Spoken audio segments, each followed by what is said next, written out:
큰 기쁨이 넘치세요. 큰 기쁨이 넘치세요. 큰 기쁨이 넘치세요. 큰 기쁨이 넘치세요. 네. 감사합니다. 초대교회에 큰 부흥이 있었습니다.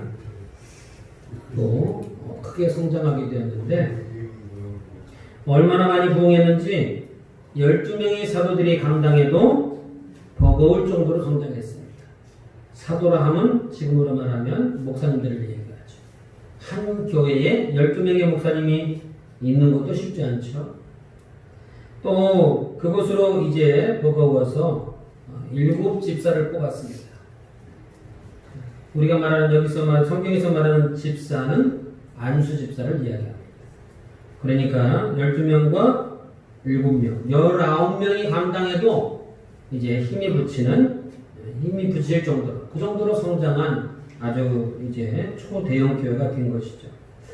이렇게 성장할 때에 스데반 집사가 복음을 전하다가 죽임을 당하고 또 죽음으로 순교하는 일들이 발생하게 되었습니다. 마귀가 교회가 성장하도록 그냥 놔두지는 않는 것이죠. 그래서 교회를 흔들고 교회를 무너뜨리려고 하는 이제 일들이 있었던 것입니다. 누구를 통해서 그렇게 하나요? 마귀가 교회를 직접 간섭합니까? 사람을 통해서 역사합니다. 그래서 유대인들, 그들을 통하여 시기하고 질투하고 욕하고 모함하고 막말을 하게 합니다. 그것은 오늘 이 시대에도 동일하게 나타나는 것입니다. 그러므로 우리 마음 가운데 시기와 질투를 버려야 우리가 살 수 있습니다. 그 시기와 질투를 가지고 있으면 누구에게 쓰임받는 거예요? 마귀에게 쓰임받고 마귀에게 이용당하는 겁니다. 그것이 그냥 한 개인의 삶을 무너뜨리는 정도로 끝나면 괜찮은데 하나님의 나라, 교회를 무너뜨리는 일에 앞장서게 되는 거예요. 그러니까 이것은 보통 문제가 아닙니다. 그 말 한마디로 새치어로 교회를 어렵게 하고 공경에 처하고 생명을 죽이는 일에 내가 이용당할 수도 있고 쓰임받을 수도 있고 앞장설 수도 있는 것입니다. 내가 그것을 알든지 모르든지. 우리 자녀들이 이제 집 밖에 나가가지고 말을 함부로 하고 행동을 함부로 하면 요즘은 그렇게 말도 못합니다만 그렇게 말했다면 큰일 나죠. 우리 어렸을 때는 지나가던 이제 할아버지들이 혀를 끌끌끌 차면서 저는 누집 자식이야? 그 한마디일 뿐이다. 그러면 두리막심한 자식도 자기 부모님을 욕하면 발끈 화를 내요. 오늘 아침에 엄마한테 대들고 나왔는데도 자기 부모님 욕하면 발끈 화를 냅니다. 할아버지가 뭐하는데 그래요? 하고 도망갑니다. 그러니까 자기가 이 철없는 아이가 밖에 나가서 말 함부로 하고 행동 함부로 하는 게 그게 뭔지 모르고 하는 거예요. 그게 부모에게 욕이 되는지 집안에 피해를 주는지 모르고 그냥 하는 행동이에요. 모르고 하는 행동이지만 그것이 결국은 누구에게 피해가 가요? 부모님이 욕을 얻어먹는. 마찬가지로 우리가 말 한마디 잘못한 것으로 이제 성경에 나와 있는 대로 본다면 스데반 집사가 죽었습니다. 한 생명을 죽여버리는 거예요. 말로. 그래가지고 스데반 집사가 거기서 순교를 당하게 됩니다. 그러므로 우리 입술로 욕을 하고 모함하고 막말을 하는 것도 예수 믿는 사람이라면 삼가야 돼요. 조심할 정도가 아니고 해서는 안 되는 것이죠. 그러므로 나도 모르게 나올까봐 내가 알고 하는 것은 더더욱 안 될 뿐만 아니라 나도 모르게 나올까봐 어떻게 해야 돼요? 조심하고 또 조심해야 됩니다. 사람인지라 어떻게 하다 보면 한 번씩 나올 때가 있어요. 저도 사람이니까. 그러니까 그것을 안 해보려고 실수가 100번이었다면 50번으로 줄이고 50번에서 10번으로 줄이고 5번으로 줄이고 그 한 번도 안 해보려고 노력하는 것. 그게 믿음입니다. 성령이 내 안에 역사하시면 그 한 번 한 거 가지고 땅을 치며 통곡하며 회개하는 것입니다. 근데 마귀가 역사하면 어떻게 해요? 아유, 나는 저 사람은 100번도 해. 나는 10번밖에 안 했어? 10번밖에 안 했다는 것으로 위로를 삼아버려요. 그거는 성령이 역사하는 게 아닙니다. 마귀가 역사해요. 왜 우리가 이렇게 조심해야 됩니까? 내 의지와는 상관없이 마귀의 도구가 될 수 있기 때문에 그렇습니다. 내 입술과 혀가 마귀가 사용하는 도구가 되어버려요. 마귀의 놀이터가 돼요. 마귀 놀이터. 내 안에 들어와서 내 마음대로, 지 마음대로 하다가 나가버려요. 나를 죄인 만들어 놓고. 마귀의 놀이터, 마귀의 도구가 될 수 있기 때문에 우리는 말을 조심해야 됩니다. 스데반 집사가 그 수많은 사람들 가운데 12명이 감당해도 버거울 만큼 부흥한 그 교회에서 뽑힌 7사람 중에 한 사람이에요. 성령이 충만하고 지혜가 충만한 사람이에요. 하나님이 안수하여 세운 사람이에요. 그런 사람을 세치하고 그냥 죽여버린 거예요. 사도 바울이 바울 되기 전에 사울이었을 때 내가 고중 쓸 테니까 쳐라. 그 말 한마디로 죽인 거 아니에요? 그때는 의기양양했죠. 자기가 옳은 줄 알았어요.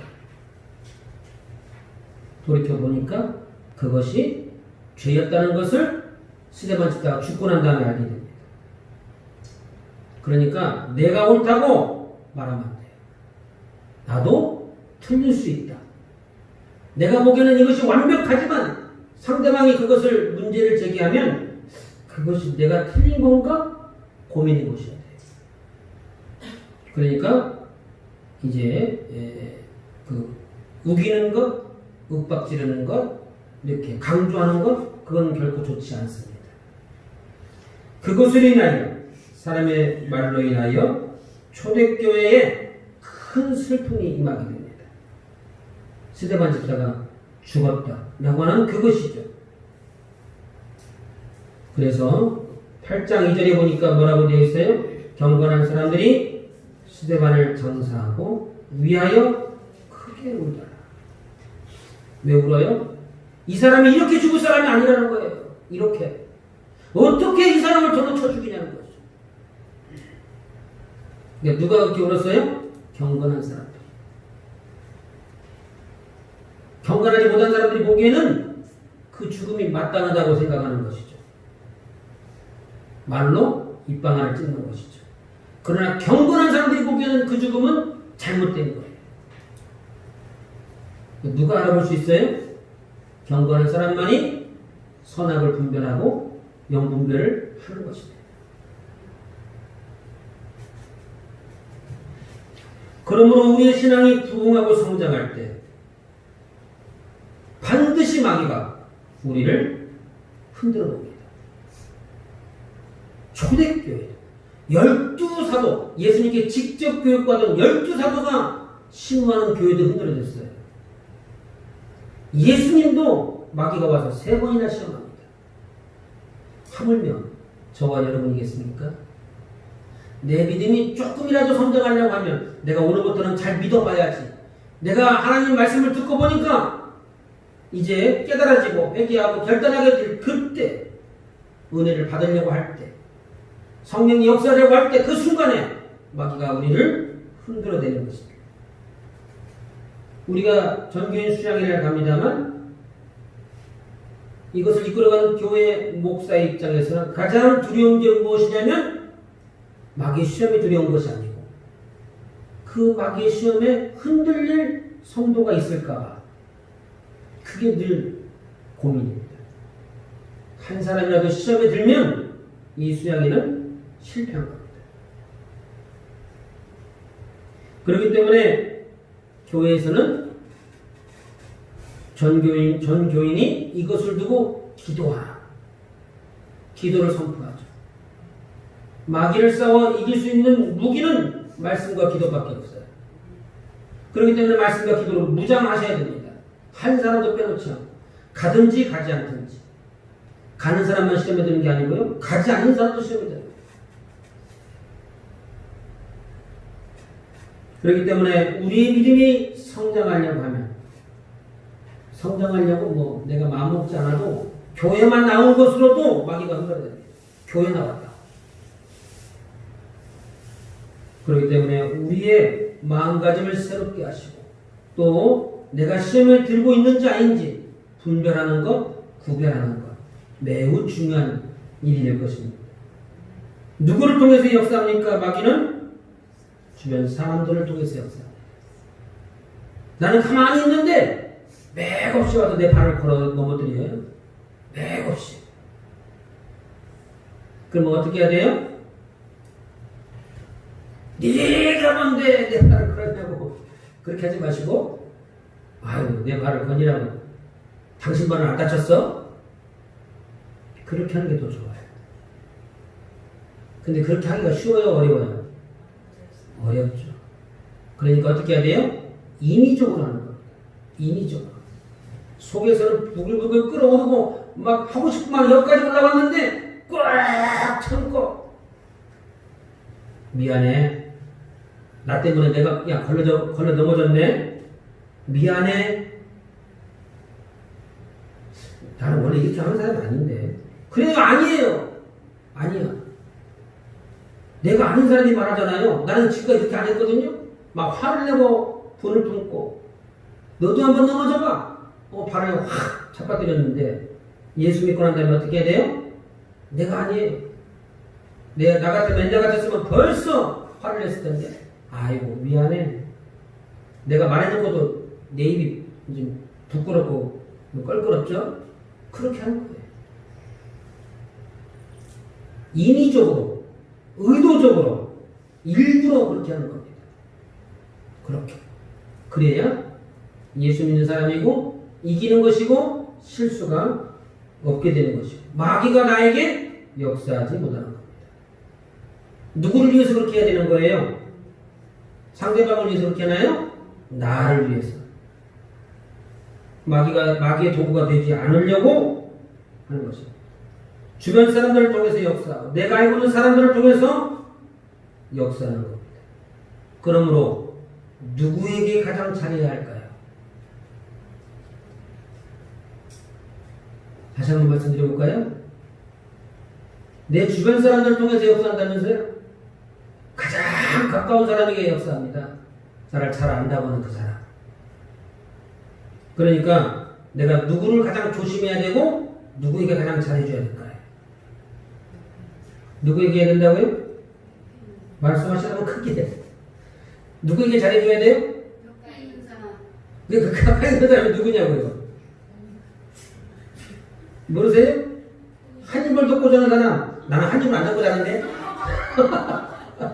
따로따로 덮고 자는데? 한 집에서 한 솥밥 먹는 사람. 그 왼수.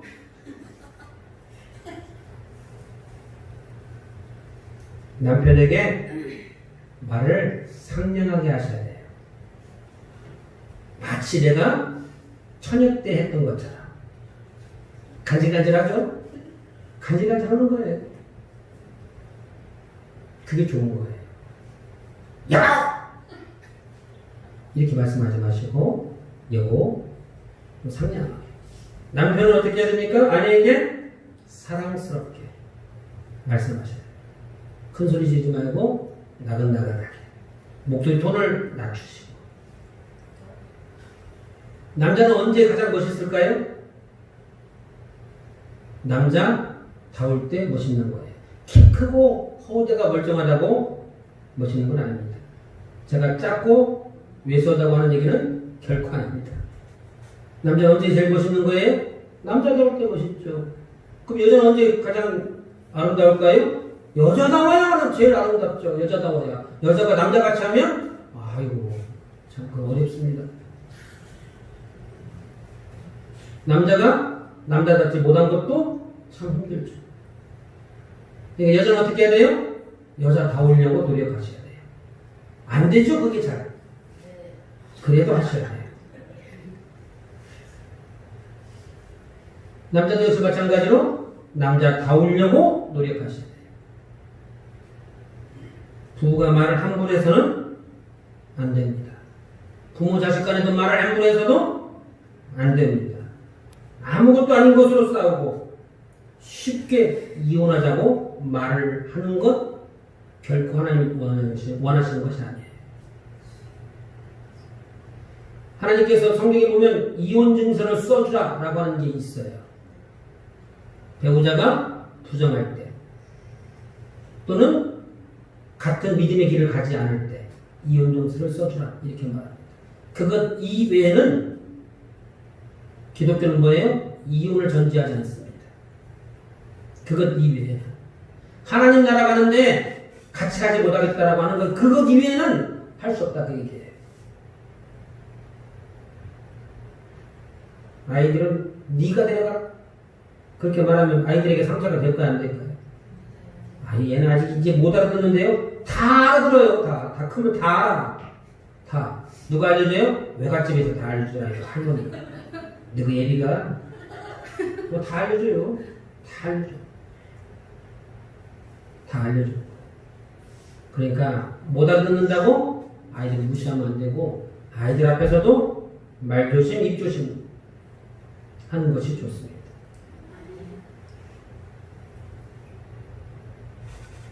왜 그렇게 조심해야 됩니까? 마귀가 그 말을 통해서 역사해요. 말을 통해서. 그 말을 통해서 내 입을 통해서 내 남편과 아내를 죽입니다. 꼭 목졸라에 죽여야 죽이는 건가요? 그 영혼을 죽여요. 그 영혼을. 누가요? 마귀가 내 입을 통해서. 나는 죽이려고 하지 않았어. 지내놓고 보니까 후회가 돼. 그때 내 정신이 아니었나 봐. 내 정신이 아니죠. 마귀가 그랬으니까. 그러니까 마귀한테 이용당하지 않는 것이 중요하다고 얘기합니다. 내 입을 통해서 가정이 파괴되고 자녀들이 상처를 받게 되는 것입니다. 마귀가 하고 싶은 말을 내 입을 통해서 말하는 거예요. 그런 줄도 모르고 함부로 떠들고 이용당하는 것 그게 가장 어리석은 거예요. 그것이 사람들끼리 말할 때 사람들은 영물인지라 상대방이 나한테 직접 말하지 않아도 다 들려오게 돼 있어요. 시간만 문제지. 저 사람이 나를 진실하게 대하는지 나를 이용하려고 하는지 저 사람이 이제 나에게 거짓말 하는지 진실하게 말하는지 대화할 때는 모르죠. 속이고 덤벼드는데 어떻게 알겠습니까? 모릅니다. 근데 시간이 지나보면 다 알게 돼요. 다. 그래서 마귀의 별명 중에 첫 번째가 뭐예요? 마귀의 별명이 있어요. 특징. 첫 번째가 뭡니까? 거짓의 아비. 거짓말을 하게 됩니다. 마귀가 역사하는 순서를 얘기해 드리는 거예요. 마귀가 사람을 하여금 거짓말하게 합니다. 거짓말을 조금 더 전문용어로 뭐라 그래요? 사기친다고 그러죠. 사기친다. 선한 거짓말도 그러니까 안 하시는 게 좋아요. 속이려고 한 게 아니고 내가 뭐 이게 이렇게 말했다고 해서 뭐 해가 되나? 당신한테 해드는 거 하나도 없어. 그래도 거짓말 하시면 안 돼요. 왜? 습관적으로 마귀가 역사하니까. 그 거짓말을 통해서 그것이 부풀려져서 사기꾼이 되는 거고 그렇게 되면 어떻게 해요? 그 거짓말을 상대방이 알아차리면 발끈 화를 냅니다. 내가 언제 그랬냐고. 증거 가져와보라고. 이거 화낼 일 아닌데 왜 저렇게 화를 내실까? 내가 지금 화나게 생겼냐고 막 그러면서 화를 내요. 그러면서 갈등이 생기고 분열이 생깁니다. 그 출발점이 어디예요? 거짓말이에요. 어떤 경우에도 거짓말 하시면 돼요. 마귀가 역사하는 출발점이에요. 거짓말을 시작하면 이게 말이라는 것이 공중에서 그냥 없어지는 게 아니고 말이 땅에 떨어져가지고 열매를 맺더라니까요. 돌아옵니다. 그 거짓말 해가지고 억울한 사람이 나한테 찾아와. 네가 이 말 했냐? 저 안 했는데? 안 했다는 말도 거짓말이야. 했는데 안 했다고 그러니까. 그러면 그 말을 전해주는 그 사람은 또 이제 나쁜 사람이에요. 다시 또 돌아가가지고 그 말 안 했다는데 그럼 또 그 사람이 나한테 또 돌아와. 안 돌아오겠죠. 안 돌아와요. 전화도 말로 추적실하니까 안 돌아와. 그런데 뭐예요? 그 사람을 알아보죠. 너는 그것밖에 안 되는구나. 그러니까 거짓말은 절대 해서는 안 돼. 왜요? 그게 마귀에게 이용당하기도 합니다만 사람끼리도 사람은 영물인지라 다 알아본다고요. 시간이 문제지. 지나보면 그 사람의 진실함을 다 알아봐. 나를 어떻게 대우했는지. 그러므로 큰 슬픔의 원인, 그 갈등의 원인이 결국 누구에게 있는 거예요? 나에게 있는 거죠. 마귀에게 이용당하는 나에게 있는 거예요. 내 이 때문에 갈등이 생기고 슬픔이 생기고 사람이 죽기도 하는 것입니다. 따라해 봅시다. 하나님 죄송합니다. 하나님 죄송합니다. 두 번 말할 때는 크게 하는 얘기예요. 다시 한번요. 하나님 죄송합니다. 앞으로는 입 조심하겠습니다. 옆 사람만 보고 말 다시 한번 얘기해 볼까요? 옆 사람 보고 옆 사람 없으면 옆 사람 만들어 보세요. 당신을 보니 하나님을 보는 것 같습니다. 사랑합니다. 감사합니다. 잘해봅시다. 나 미워하지 마세요. 이런 말 하셔야 돼요.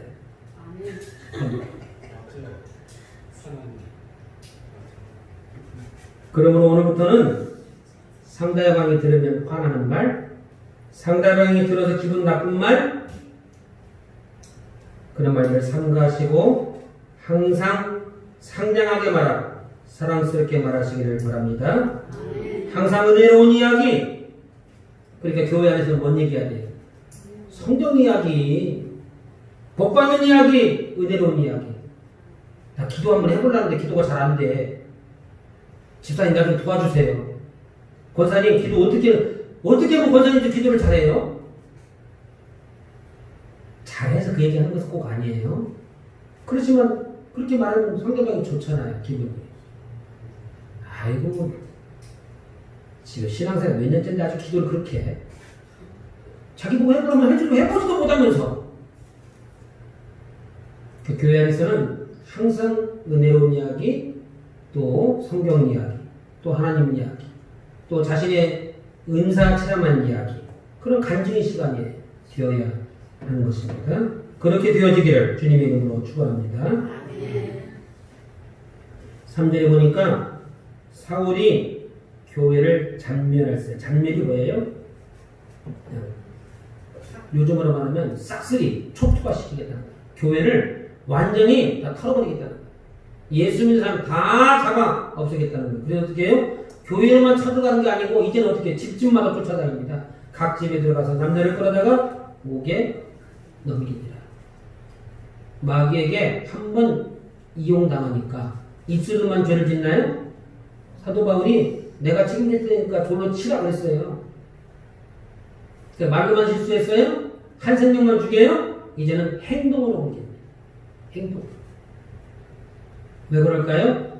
나를 밀어주는 다수의 사람들이 있어요. 사울이라고 하는 청년이 말 한마디에 사람들이 막 움직여. 돌로 치라고 와 하고 돌로 치는 거예요. 쉽게 말하면 그 순간에 대장이 된 거죠. 우쭐해집니다. 내가 옳은 것 같고. 마귀가 한 번만 이용합니까? 그러니까 말로 내뱉은 것을 행동으로 옮기고 책임지라고 말하는 거예요. 돌로 치라고 했으니까 이제는 그 돌을 걷어들이면 어떻게 해요? 초대교회가 따질 거 아니에요. 지금 이 사울 입장에서는 저 사람들이 이제 나를 따질 거 아니에요. 그러니까 가서 공격해야지. 가만히 있으면 당하니까. 그 말을 뱉으면 그것이 돌아온다고 했잖아요. 열매를 맺는다. 거짓말이라도. 돌아오는 거예요. 그러니까 돌아오기 전에 내가 먼저 공격을 해버리는 거죠. 발끈하는다고 했잖아요. 내가 그랬잖아요. 발끈하는다. 지금 이게 발끈하는 거예요. 하고 사람들 다 잡아 목에 넘기는 거예요. 나를 잡아갈 만한 사람, 나에게 따질 만한 사람들을 다 밀어내는 거예요. 그게 마귀의 전략입니다. 그러니까 여기 사울이라고 하는 사람은 계속 마귀에게 이용당하고 있는 거예요. 그곳으로 인해서 크게 부흥하고 성장하는 초대교회에 큰 환난과 핍박이 오고 감당하기 어려운 일들이 생겨날 때 성도들은 어떻게 했을까요? 옥에 갇힌 사람도 있겠지만 옥에 갇히지 않은 사람들은 어떻게 했겠느냐는 거예요. 4절을 한번 보겠습니다. 그 흩어진 사람들이 두루 다니며 복음의 말씀을 전할세. 근데 여기 이상한 게 있지 않을까요? 핍박을 피하여 도망갔다 이 말을 쓰잖아요. 도망간 거잖아요. 지금. 도망간 거잖아요. 도망갔는데 도망갔다고 말하지 않고 뭐라고 그래요? 그 흩어진 사람들. 흩어졌다고 말을 해요. 도망간 거하고 흩어진 거하고 무슨 차이가 있을까요? 국어사전으로 따지면 답이 안 나옵니다. 뭘로 따져야 돼요? 이 정황을 놓고 따지는 상황을 놓고 말하는 거예요. 같은 말이라도 이 상황에서 이런 말 썼다는 것은 이런 것을 뜻하는 거야. 이런 것입니다. 그러니까 말의 뉘앙스가 다른 겁니다. 왜 도망친 것이 아니고 흩어졌다고 했을까요? 핍박을 피해서 숨어버리면 도망간 겁니다. 핍박을 피해서 나는 예수 믿는 사람 아니야! 예수를 부인하면 도망가는 거예요. 베드로가 나는 예수를 도무지 모른다 라고 치는 벽 도망갔잖아요. 그걸 도망갔다고 하는 거예요. 흩어졌다고 말하는 거예요. 근데 흩어진 건 뭐예요? 성도들이 핍박을 받긴 하지만 그 핍박을 피해서 다른 데로 지금 가고 있어요. 그런데 가면서 뭐예요? 복음을 전해요. 내가 많은 예수님을 간증해. 너도 예수 믿고 천국 가라고 말을 해줘요. 그게 흩어진 거예요. 예수님을 부정하지 않았어요. 숨지 않았어요. 그들이 세게 이제 목숨의 위협을 주니까 피해갈 뿐이죠. 그래서 그들을 향하여 흩어진 것이다. 이렇게 말하고 있습니다. 도망치는 사람은 자신의 흔적을 지웁니다. 어떤 흔적이요? 믿음의 흔적. 예수 믿었던 흔적. 그래서 증거가 될 만한 거 다 불태워버리고 나한테 와가지고 칼을 그냥 목에다 대고 너 예수 믿어 안 믿어? 나 안 믿는데요. 자기 믿음의 흔적을 다 지워버려요. 그런데 흩어진 사람들은 복음을 전하다가 또 예수를 이제 증거하다가 잡히면 죽으면 죽으리라 부정하지 않습니다.